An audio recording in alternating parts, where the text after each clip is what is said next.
Good morning, St. Paul Lutheran Church. God be praised for his mercy and his kindness. Pastor Wolfmueller here. It is Friday, August the 7th today, and this is the announcement for this week. I guess we'll start today, and we'll go through to next week as well. First, thanks for your patience with me as I recovered. Most of you probably heard when we left for vacation, when was that? June 20th or something like that.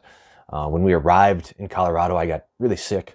All the indications is that I picked up COVID-19. I did take a test then that came back negative, but since the doctors have given me antibody tests for COVID-19 twice, and those antibodies showed up positive both times, indicating by all accounts that that's what I had, COVID. So 8 days with a fever in isolation in Colorado. Then we came back here to Texas. Then another week in isolation and came out of it.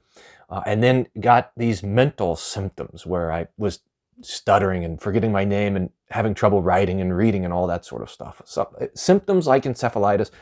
Did a lot of tests, still not 100% sure what that sort of second round of things was, but getting better still. Now, I'm back at work, back after it. We've dropped everything extra that I possibly can just to tend to the congregation and my duties with you and your families, your friends and neighbors and so forth. So I'm back at it.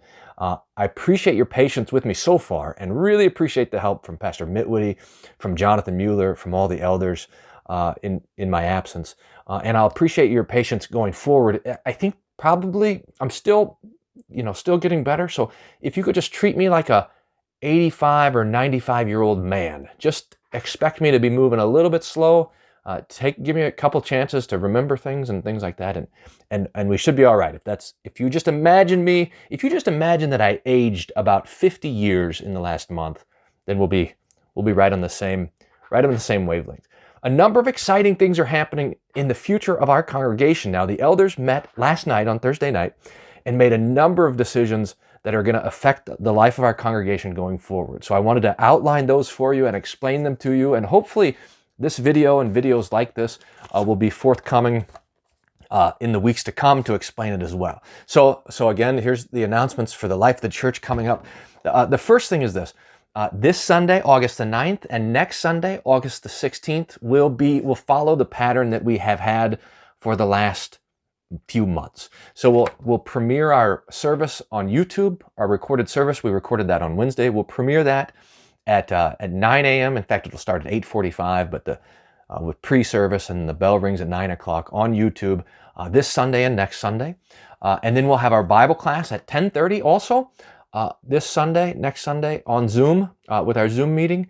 And then we'll have our 1 o'clock communion service this Sunday and next Sunday, our small service where we're asking you to register to come for communion 1 o'clock. So next 2 weeks, we'll follow the pattern that we have.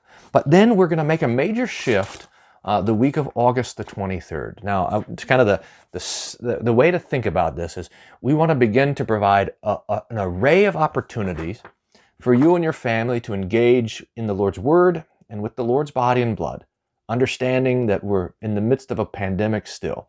We're going to have a full array of opportunities for you to engage. So the first and main thing will be our Sunday morning in-person service. So beginning on August the 23rd, we will have an in-person service in the sanctuary at 9 o'clock, and we will have Bible study at 10:30, and we will have no more afternoon services at 1 o'clock. Now, I'll explain more about this in a bit, but just so you guys know that the in-person service will be at 9 o'clock. The Bible class will be in person and online on Zoom at 10:30 as well. So that'll be sort of live cast at both. It'll be a liturgical service, probably a spoken liturgy with very limited singing. We are going to ask people to register so we have an idea about how many people are coming, so you know how many people will be there. And we're going to social distance as much as possible. Our plan is to use every other pew and to bring communion still to you in the pew so you can kneel to receive the Lord's body and blood. We're going to adopt a mask policy similar to Travis County and the restaurants, at requiring masks on entry and exit and encouraging masks to be worn at the service as much as possible. And we're going to be closely looking at the numbers of people that are there to make sure that we can do things safely. And If we get too compact, we'll look to expand possibilities. I know singing is such an important part of our congregational life, and there's so many questions about it. So starting on August 23rd, and this will be a kind of moving target, but we'll have very limited singing during the service, but we'll print out a number of hymns, and we'll have something like a hymn sing outside after the service. I really am excited about this. I think it's going to be wonderful and joyful. We'll see how it goes. If it's a flop, then we'll reconsider, but that's going to be the experiment that we're going to try in a couple of weeks. Now, we understand, though, that there's going to be some people who aren't ready to come back for Sunday morning. And so we're going to provide 2 other, or maybe 3 other opportunities to engage with the Lord's Supper. So the first is on Tuesday afternoons, I'm going to have time set apart for family communion appointments at the congregation. So if you're not ready to come back to Sunday morning with the congregation there, but you'd still like to come as an individual or with your family for the Lord's Supper, there'll be opportunities on Tuesday afternoon for you to come. We'll probably go in the chapel. It'll just be me, a short service. Will be mask required, everything washed and sterilized as much as we can on Tuesday afternoons. And if that time doesn't work for your family, we can arrange other times as well. So first opportunity, Sunday morning in person. Second opportunity will be a Tuesday afternoon, Tuesday evening, individual appointment for communion by appointment.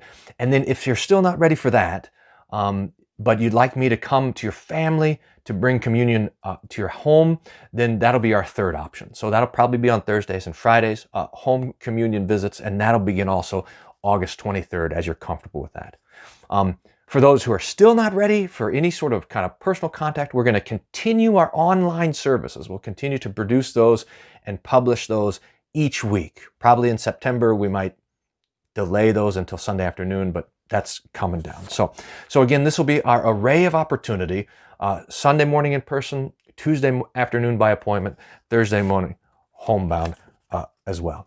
We'll continue. The other thing that we kind of made a determination is that our educational efforts will move online for the fall. So while we'll have Sunday school will be both in person but also available online on Zoom, we'll continue our Wednesday night evening prayer and Bible study on Zoom. And that'll be live on Zoom every Wednesday night. We'll continue our worldwide Bible study on Zoom on Tuesday mornings. That's taught by Pastor David Preus, a missionary down in the Dominican Republic. He's going through the Gospel of Mark. That's really wonderful. So Tuesday morning. And we'll have adult instruction class and youth confirmation class.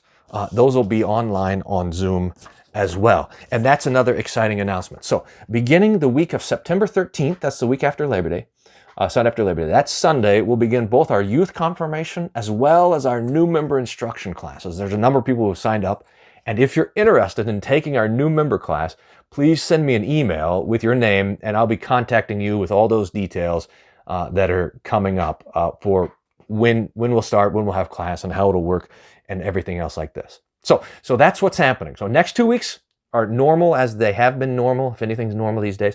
Then beginning August 23rd, we shift back to Sunday morning while making other opportunities available to continue to hear the Lord's word and rejoice in his kindness and take and eat his body and his blood as his command for the strengthening of our faith and joy and peace in this life. If you have any questions, of course, please feel free to contact me. The email, I'll put it in the description below the video, should be connected to this attachment as well. Now, maybe a word of encouragement.